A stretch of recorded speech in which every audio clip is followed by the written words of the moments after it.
Meus amados irmãos, a paz do Senhor.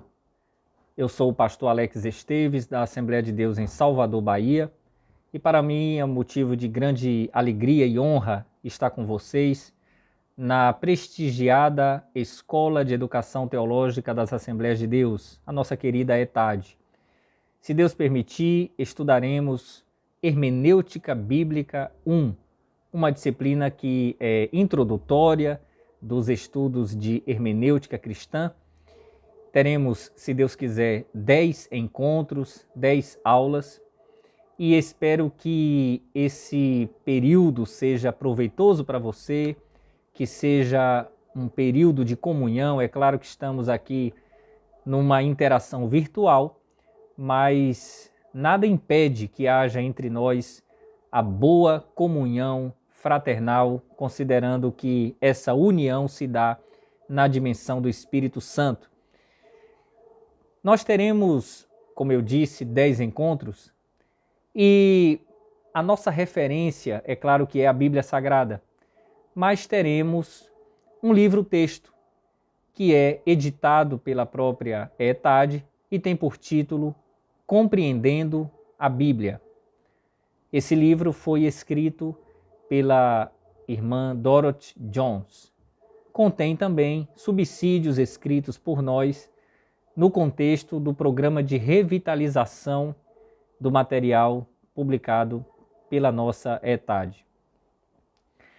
Meus irmãos, hoje faremos uma introdução ao estudo de Hermenêutica Bíblica 1 e passaremos já a aula de número 1.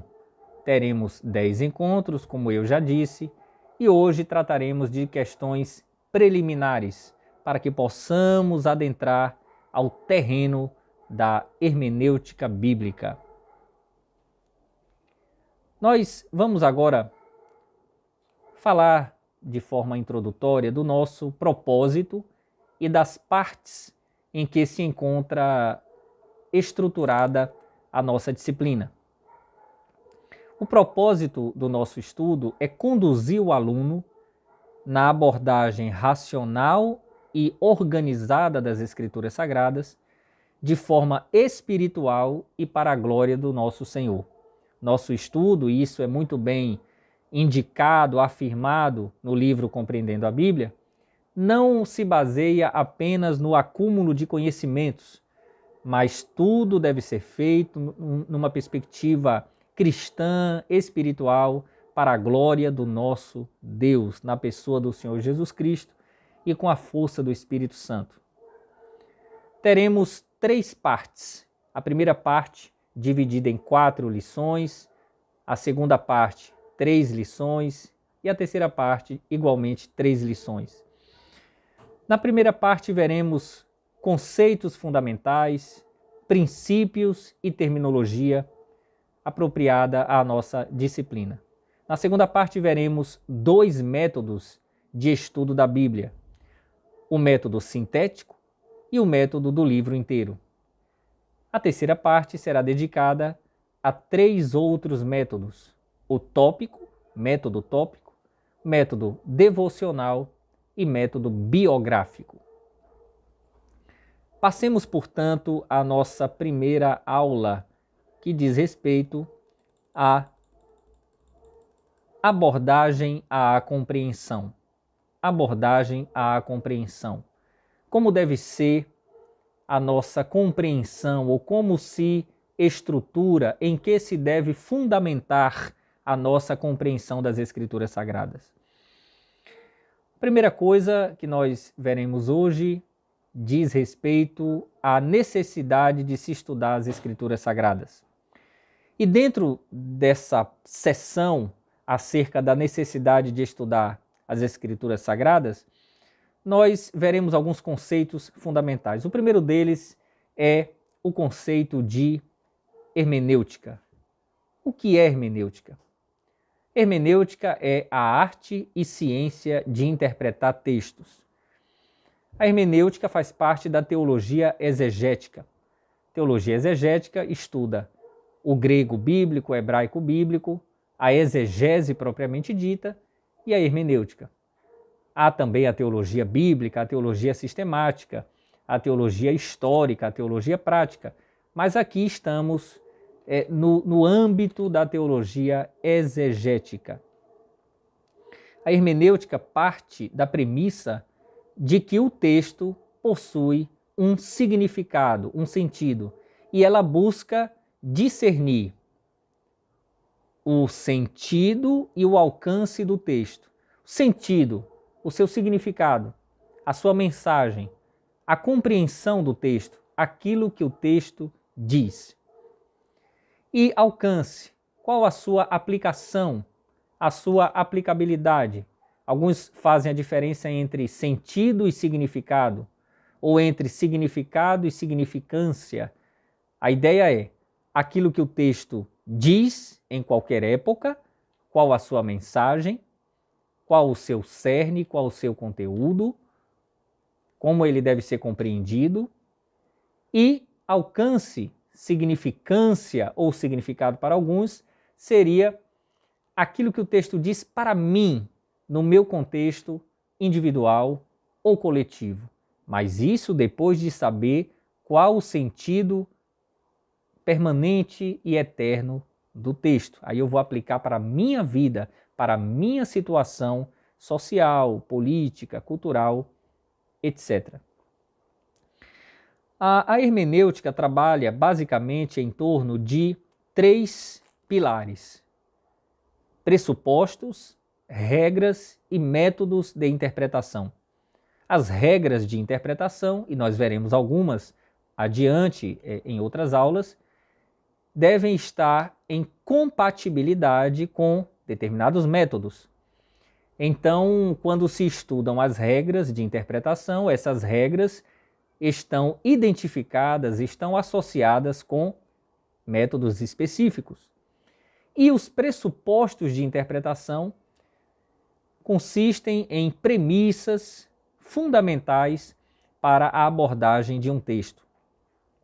Todas as pessoas têm pressupostos, todas as pessoas têm um repertório de crenças, princípios, valores, o seu jeito de ser, traços culturais, elementos da tradição, da religião, informações que a pessoa importou da ciência, da filosofia, sentimentos, percepções, tudo isso forma a cosmovisão, a visão de mundo, a maneira pela qual uma pessoa interpreta a si mesma, a realidade à sua volta e o mundo como um todo.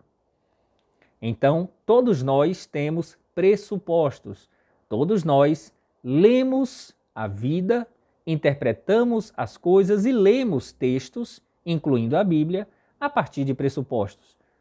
Alguém diz que ninguém é uma tábula rasa, e isso é verdade. Porém, é necessário saber quais são os pressupostos que nós adotamos ao nos acercarmos da Bíblia.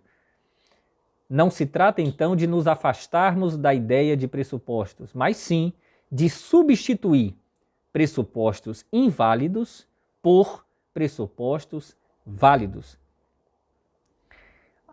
A nossa lição vai tratar, por exemplo, da qualificação sobrenatural. A Escritura Sagrada tem uma qualificação sobrenatural que não pode ser desprezada na sua interpretação.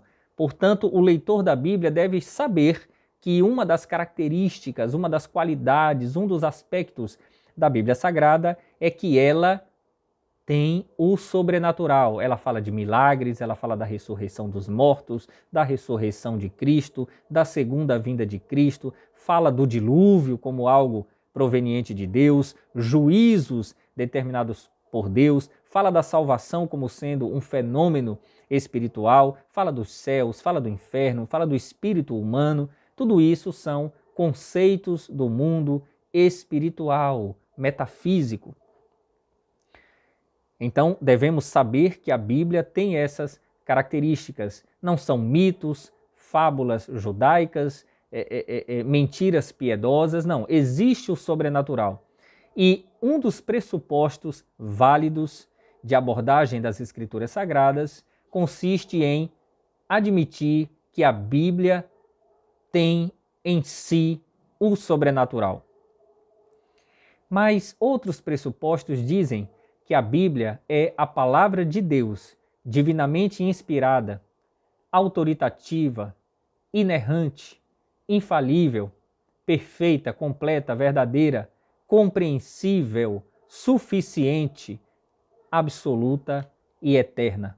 Esses são pressupostos válidos de interpretação que devem substituir pressupostos equivocados. Por exemplo, de que a Bíblia seria um amontoado de palavras desconexas entre si que a pessoa pode sacar ao seu bel alvitre, ao seu bel prazer, ou de que a Bíblia seria uma literatura comum, ou de que ela poderia ser analisada como se analisam objetos ou animais em laboratório. A Bíblia é a palavra de Deus, ela é também literatura, mas ela tem um caráter singular. Falando de métodos de interpretação, nós veremos vários métodos, como eu já mencionei, o biográfico, o método tópico, o método devocional, o método sintético, o método do livro inteiro. Mas esses métodos são técnicas, são ferramentas, são instrumentos de estudo organizado da Bíblia Sagrada. É bom não confundi-lo com o método hermenêutico histórico-gramatical ou gramático histórico. Existem métodos de interpretação da Bíblia, método histórico crítico, que é da teologia liberal, métodos, por assim dizer, pós-modernos, como a resposta do leitor. Existe o método sociocrítico, que é da teologia da libertação. Existem métodos literalistas, existe o método alegórico, que ocorreu ou que surgiu entre os judeus, mas que também foi muito importante, não estou dizendo que tenha sido positivo, mas muito influente na era patrística, na era dos pais da igreja. Mas o método que a Reforma Protestante resgatou a partir de princípios bíblicos é o método histórico-gramatical, que analisa o contexto da passagem, o contexto no sentido literário, mas também o contexto histórico, social, cultural e político, e a estrutura da linguagem. Sobre isso, a nossa declaração de fé das Assembleias de Deus no Brasil diz no seu capítulo 1º, no item 6, algo relativo ao método histórico-gramatical. Diz assim, acerca da Escritura: nós a interpretamos sob a orientação do Espírito Santo, observando as regras gramaticais e o contexto histórico e literário. Isso significa que nós adotamos o método histórico-gramatical. Mas, volto a dizer, é necessário distinguir o método hermenêutico por excelência dos cristãos conservadores, dos protestantes históricos, entre os quais os pentecostais se acham, que é o método histórico-gramatical. Devemos distingui-lo dessas ferramentas, desses métodos de estudo bíblico que veremos ao longo da nossa disciplina. Devemos também fazer uma diferença entre hermenêutica e exegese. É claro que essas palavras são intercambiáveis no seu emprego. Às vezes a gente fala de hermenêutica pensando em exegese, às vezes a gente fala de exegese pensando em hermenêutica. Mas digamos, grosso modo, que hermenêutica é a teoria e exegese é a prática. Existem livros de hermenêutica e livros de exegese. A exegese emprega técnicas de estudo da palavra do Senhor e faz análises a partir dos princípios e dos conceitos induzidos, ou melhor dizendo, apresentados pela hermenêutica. A hermenêutica é a teorização, é a arte e ciência de interpretar textos. A exegese é a aplicação prática da hermenêutica. Devemos também fazer uma diferenciação entre exame das Escrituras e interpretação. O exame é livre. Qualquer pessoa pode e deve ler a Bíblia Sagrada. O exame é livre. A Reforma Protestante do século XVI resgatou essa possibilidade. Todavia, A interpretação não pode ser livre. A interpretação deve estar fundamentada na palavra do Senhor, e a própria palavra do Senhor oferece princípios e pressupostos sem os quais a interpretação se acha equivocada. Podemos também observar o conceito de revelação. Quando a gente fala de revelação, olhando para a primeira lição do livro que estamos estudando, Compreendendo a Bíblia, veremos ali o conceito de qualificação revelacional, ou seja, é necessário ter como pressuposto que a Bíblia é a revelação escrita de Deus para mostrar o caráter, a natureza e os desígnios do Senhor. Então a Bíblia tem um caráter de revelação. E essa revelação traz também um enriquecimento para alguns conceitos. Por exemplo, amor. O amor, à luz da Bíblia, não é um amor comum. Essa palavra ganha um enriquecimento. Esse termo, no grego, no hebraico, esse termo tem um conteúdo mais rico do que seria normal. A palavra redenção, a palavra circuncisão, tudo isso vai carregar consigo um valor teológico e espiritual que não haveria se não houvesse, por hipótese, a revelação escrita da parte do Senhor. A revelação se deu por palavras e obras. Deus falou com apóstolos e profetas, mas ele também produziu obras, milagres, o dilúvio, a destruição de Sodoma e Gomorra, teofanias, a aparição também de anjos. Então, por meio dessas manifestações ou de intervenções divinas na história humana, Deus se deu a conhecer, Deus se revelou. Essa revelação, portanto, se dá de duas maneiras: a revelação por meio de palavras e a revelação por meio de obras. A própria natureza, né? Lá no Salmo 19 está escrito que os céus manifestam a glória de Deus e o firmamento anuncia a obra de suas mãos. Salmo 19, verso 1. E em Romanos, no capítulo 1, o apóstolo Paulo diz que os atributos invisíveis de Deus, tanto o seu poder como a sua divindade, claramente se compreendem pelas coisas que estão criadas. Por isso, os homens, todos eles, são indesculpáveis ou inexcusáveis. É uma revelação natural, uma revelação geral. Mas a Escritura traz a revelação especial da pessoa de Cristo para salvar os pecadores pela graça mediante a fé. E a revelação se dá, mas o registro daquilo que foi revelado se verifica por meio de um processo chamado inspiração divina. Inspiração divina. A inspiração divina é o processo por meio do qual Deus, de maneira misteriosa, miraculosa, maravilhosa, concedeu palavras, não apenas ideias, isso é muito importante, não apenas ideias gerais ou ideias centrais, mas palavras para os autores sagrados. Em 2 Pedro, capítulo 1, versículo 21, o apóstolo diz que não há profecia de particular interpretação ou de particular elucidação, porque homens santos de Deus falaram movidos pelo Espírito Santo. Muito importante.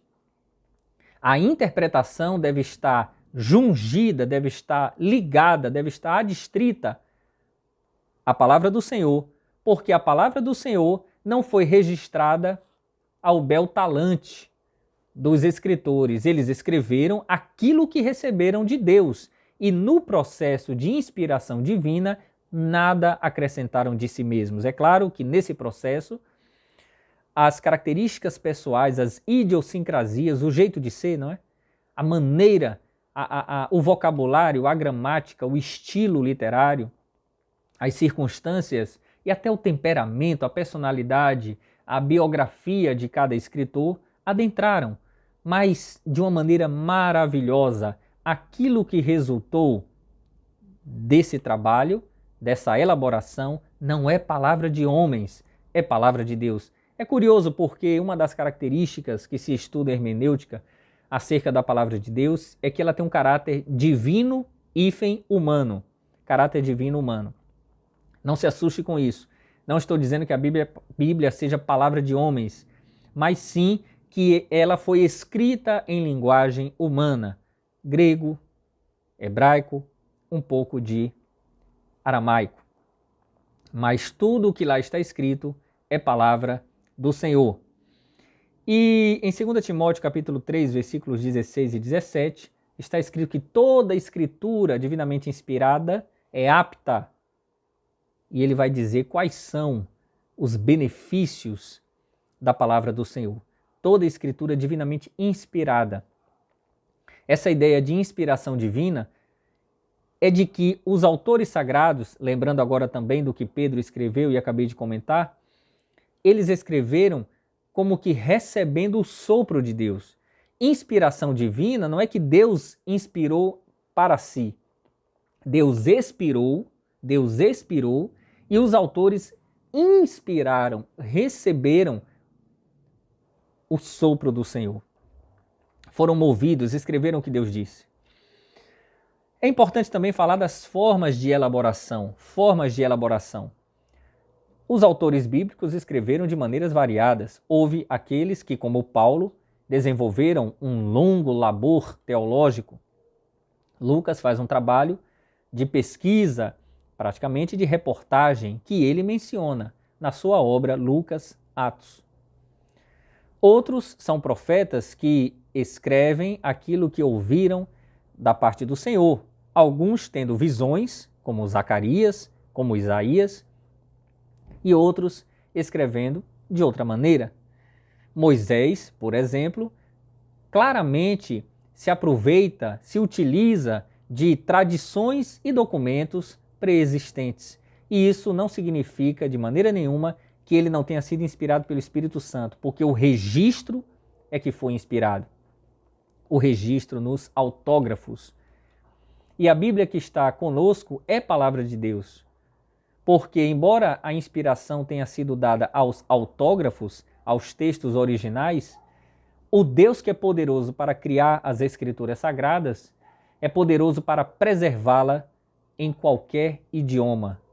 Porque se assim não fosse, o trabalho de Deus, por hipótese, seria incompleto. Deus não tem poder apenas para dar inspiração a escritores sagrados. Ele tem poder para preservar intacta e sempre perfeita a sua revelação escrita. É importante também falar da iluminação, que no livro, na lição que temos estudado agora, está ali no campo da qualificação espiritual. Quando nós vamos ler a Bíblia, precisamos ser iluminados pelo Espírito Santo. Não significa de maneira nenhuma que a Bíblia seja um livro criptografado, que a Bíblia seja um livro codificado, um livro que não possa ser compreendido por pessoas que não tenham o Espírito Santo. Na verdade, a Bíblia não é um livro esotérico, oculto. Qualquer pessoa que empregar os métodos adequados, especialmente o método histórico-gramatical, compreenderá racionalmente, cognitivamente o conteúdo bíblico, sim. Não é necessário ter uma unção especial, alguma coisa diferente para compreender. Todavia, o que Paulo diz aos Coríntios, de que o homem natural não compreende as coisas do Espírito, porque lhe parecem loucura, mas o homem espiritual tudo compreende, a tudo discerne e por ninguém é discernido, significa que, embora compreenda a gramática e o contexto, a linguagem da Bíblia, o homem que não conhece a Deus não acolhe aquilo como verdade. O homem espiritual reconhece como verdade aquilo que entende nas Escrituras Sagradas. Deus enviou seu Filho para morrer pelos pecadores. E aqueles que pela graça, mediante a fé, reconhecerem a Jesus como Salvador, serão redimidos.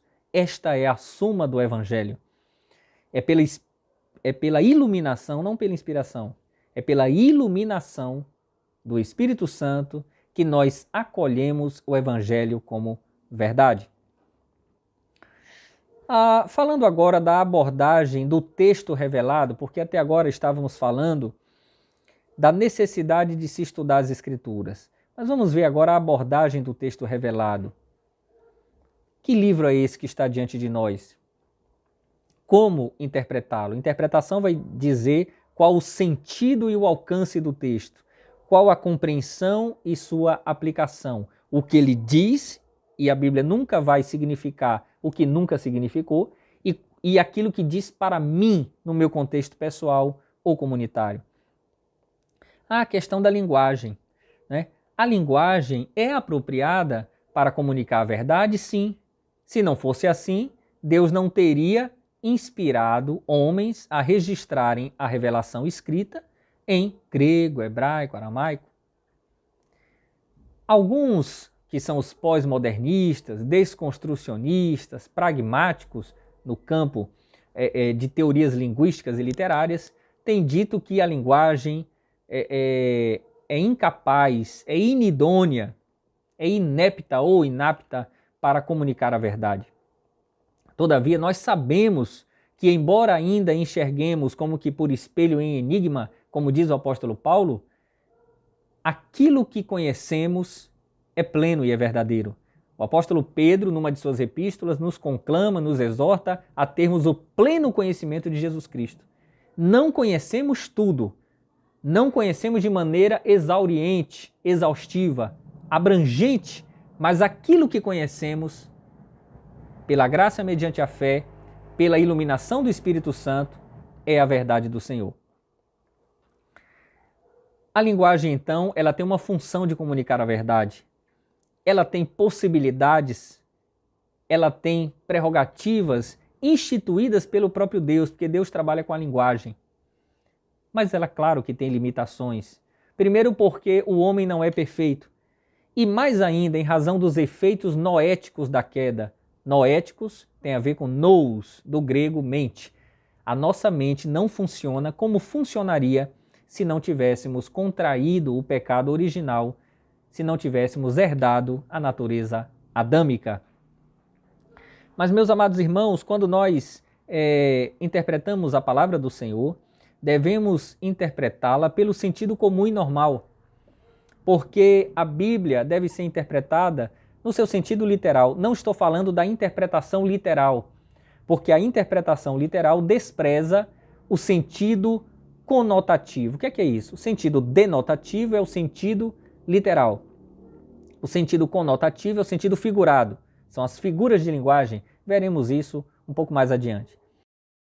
Mas estamos falando do sentido comum e normal. Sentido literal, aí, na acepção de que pode ser literal estrito sensu, ou seja, uma designação direta e clara das coisas sem fazer referência a um elemento de comparação, por exemplo.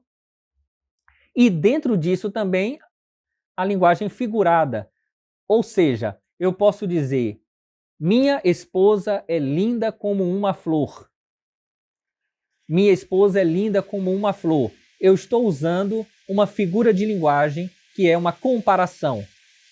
Eu posso dizer: minha esposa é uma flor. Aí já é uma metáfora. Eu usei primeiro um símile, uma comparação, agora estou usando uma metáfora. Mas se eu disser: minha esposa é linda, esse foi o sentido literal, puro e simples.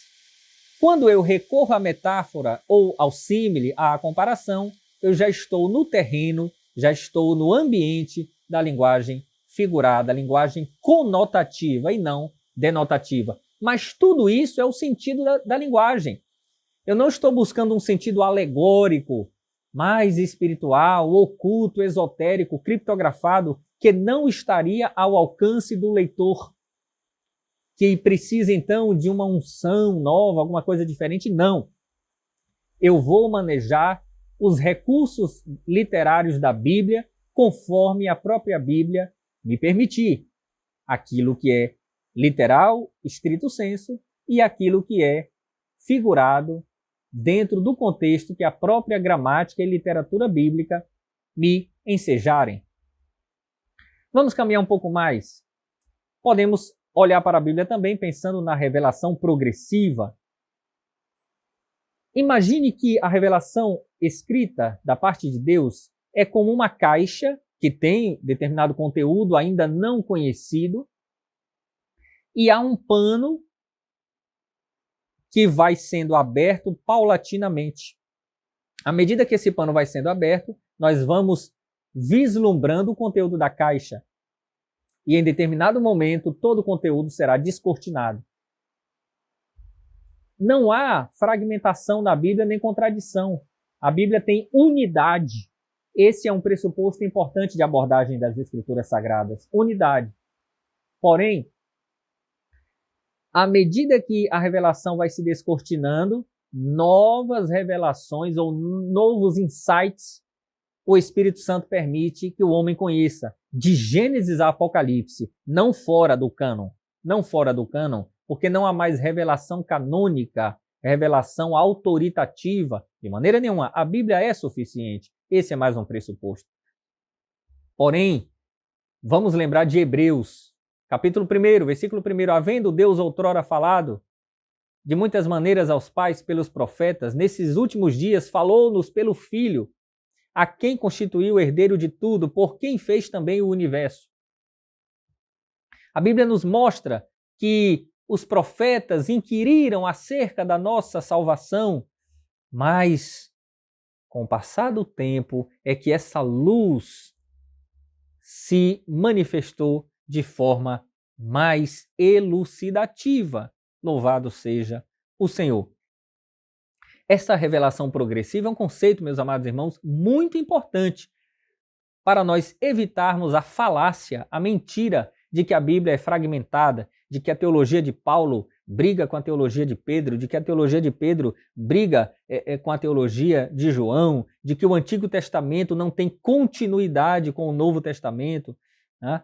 Na verdade, há uma unidade, a Bíblia não se contradiz, é uma harmonia, porque o tema central das Escrituras, e é o que lhe dá caráter sistemático, é de que Cristo veio ao mundo para salvar terríveis pecadores, pela graça, mediante a fé. Cristo é a revelação encarnada de Deus. No princípio era o Verbo estava com Deus, e o Verbo era Deus, ele estava no princípio com Deus. Todas as coisas foram feitas por ele, sem ele nada do que foi feito se fez. Cristo é essa revelação, é o Logos. A Bíblia diz, e o Verbo se fez carne e tabernaculou entre nós, habitou entre nós, montou a sua tenda entre nós, João 1,14.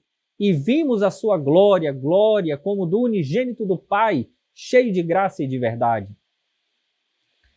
Essa revelação progressiva nos permite enxergar a Bíblia não como um amontoado de revelações estanques, mas como a única e bendita palavra do Senhor, que nos permite chegar a um princípio maravilhoso de interpretação. A regra de ouro que diz: a Escritura interpreta a Escritura. Ela não se contradiz. A Escritura é a melhor intérprete da Escritura. Por fim, meus amados irmãos, devemos dizer que a Bíblia é literatura, mas não só. Veremos aqui algumas estruturas literárias e recursos retóricos que evidenciarão que a Bíblia é literatura. Porém, a Bíblia não é só literatura, ela é a palavra de Deus inspirada, divinamente inspirada, inerrante, infalível, autoritativa, compreensível. A declaração de fé diz que ela é entendível, ela passa uma mensagem. Os pós-modernistas dizem que não dá para ter uma interpretação única porque cada um interpreta de uma maneira. O fato de haver várias interpretações não significa que não haja uma interpretação correta. Só existe uma interpretação correta para os textos bíblicos. As demais estão erradas. O fato de alguém não conhecer a verdade não significa que ela não existe. Mas, nos minutos que me restam, gostaria de trazer para vocês indicações de livros para que vocês possam se irmanar, ou, melhor dizendo, se familiarizar um pouco mais com o contexto dos estudos hermenêuticos. Tem aqui um livro, Pregando e Ensinando a partir do Antigo Testamento, um guia para a igreja, de Walter Kaiser Jr. Não é exatamente hermenêutica, mas é aqui uma simbiose entre hermenêutica e homilética, que alguns têm dificuldade, muitos têm dificuldade de pregar a partir do Antigo Testamento. Editora CPAD, pregando e ensinando a partir do Antigo Testamento, um guia para a igreja. Esse aqui, posso dizer que é um clássico, A Interpretação Bíblica, Meios de Descobrir a Verdade da Bíblia, de Roy B. Zuck. Roy B. Zuck, Edições Vida Nova. Edições Vida Nova, essa edição que eu tenho é de 94. Se você quiser comprar um livro e que puder comprar só um, sugeriria que comprasse esse aqui. É um dos que você poderia comprar. Esse outro aqui, da editora Cultura Cristã, do escritor Walter Kaiser Jr., já mencionado, e do escritor cubano Moisés Silva, né? Esse livro aqui, Introdução à Hermenêutica Bíblica, como ouvir a palavra de Deus, apesar dos ruídos de nossa época. Esse outro é bem acadêmico e técnico, mas é interessante, o pessoal tem falado muito bem, do Kevin Van Hooser. O título é Há um significado neste texto? Ele já entra em questões filosóficas também. Interpretação bíblica, os enfoques contemporâneos. É o selo acadêmico da editora Vida, Vida Acadêmica. Vou colocar aqui para os irmãos verem. Esse outro livro é o uso do Antigo Testamento no Novo Testamento e suas implicações hermenêuticas. É do G.K. Beale, Vida Nova. É uma forma prática de entender como que a hermenêutica funciona a partir da hermenêutica adotada pelos escritores neotestamentários com relação ao Antigo Testamento. Esse outro livro é um manual de hermenêutica, está até no plástico, né? Coloquei no plástico, da editora Vida, é do Henry Virkler. Hermenêutica, princípios e processos de interpretação bíblica. Esse outro livro aqui é um livro de história, na verdade, do Gerald Bray, História da Interpretação Bíblica. Vai falar de vários métodos, alegórico, histórico-crítico, entra nesse campo também de teorias pós-modernas, um livro atualizado, bastante denso, muito interessante. Esse aqui é da CPAD, o outro que eu li é da Vida Nova, que eu mencionei, né? Do Gerald Bray. Esse aqui é da CPAD, Hermenêutica, Arte da Interpretação ensinada pelos próprios escritores bíblicos. Mais uma vez, o Novo Testamento nos ensinando a interpretar a Bíblia. É do David Starling. CPAD. Veja como a CPAD tem se dedicado a essa área. Esse outro aqui da Vida Nova, Os Perigos da Interpretação Bíblica. Ele traz aí as chamadas falácias da interpretação, do D.A. Carson, Vida Nova.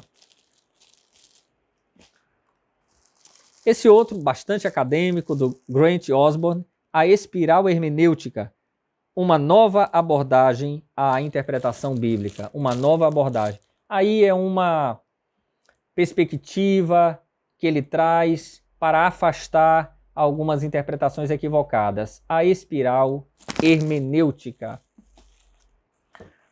Outro aqui de dois autores, Andreas Kostenberger e Richard Peterson. Convite à Interpretação Bíblica, a Tríade Hermenêutica, História, Literatura e Teologia da Vida Nova. História, Literatura e Teologia da Vida Nova. Estou dando esses títulos, meus irmãos, para os irmãos se ambientarem com aquilo que tem sido publicado e aquilo que nós consideramos digno de registro. Porque tem outros livros de hermenêutica que nós não recomendaríamos, porque nem são livros propriamente de hermenêutica. Alguns adentram em questões que são alheias à interpretação bíblica. Esse outro livro é muito interessante. Formas literárias da Bíblia. Teremos oportunidade de tratar um pouco disso. Formas literárias da Bíblia. Ajuda prática ao leitor da Escritura Sagrada, bem como aos professores que a ensinam. É do Leland Ricken. Ele traz da Cultura Cristã, editora Cultura Cristã. Ele traz uma série de, estou lendo ele, traz uma série de exemplos de estruturas literárias na palavra do Senhor. Um outro aqui, que tem também um outro volume de exegese, mas esse aqui é Introdução à Interpretação Bíblica, da Thomas Nelson, do William Klein, Craig Blomberg e Robert Hubbard Jr. Veja aqui a dimensão, né, do livro. Introdução à interpretação bíblica. Hermenêutica. Todos esses livros aqui são de hermenêutica, alguns são manuais e outros não. Meus amados irmãos, teremos então mais 9 encontros. Espero que esse tenha sido útil. O nosso interesse é identificar métodos que sejam dignos da palavra do Senhor. O método histórico-gramatical é o método por excelência da interpretação bíblica, mas essas ferramentas que nós veremos, método biográfico, método devocional, método tópico, método do livro inteiro e método sintético, são ferramentas, são recursos, são técnicas muito especiais de estudo da palavra do Senhor. Espero que esse encontro tenha sido interessante, espero que não tenha sido cansativo e quero pedir a Deus que Ele te abençoe ricamente. Não oramos no início, mas gostaria de orar no final. Querido Deus eterno Pai, nós agradecemos a Ti por esse momento tão especial. Eu acredito na palavra do Senhor, estou certo de que nossos ouvintes, os alunos da ETAD, também creem que a Bíblia é a única revelação escrita, é a palavra de Deus poderosa para salvar. Nós temos experiência pessoal, testemunho vivo e vívido e dinâmico de que a palavra do Senhor tem poder em si mesma e de que ela produz vida. Teu Filho Jesus disse: as palavras que vos tenho dito são espírito e vida. É essa palavra, são essas palavras que nos vivificam e é por elas que estamos aqui, gratos ao Senhor por esse momento tão importante de estudo da tua bendita lei, a lei perfeita da liberdade. Nós oramos a Ti em nome de Jesus. Amém. Que Deus te abençoe. Até o próximo encontro.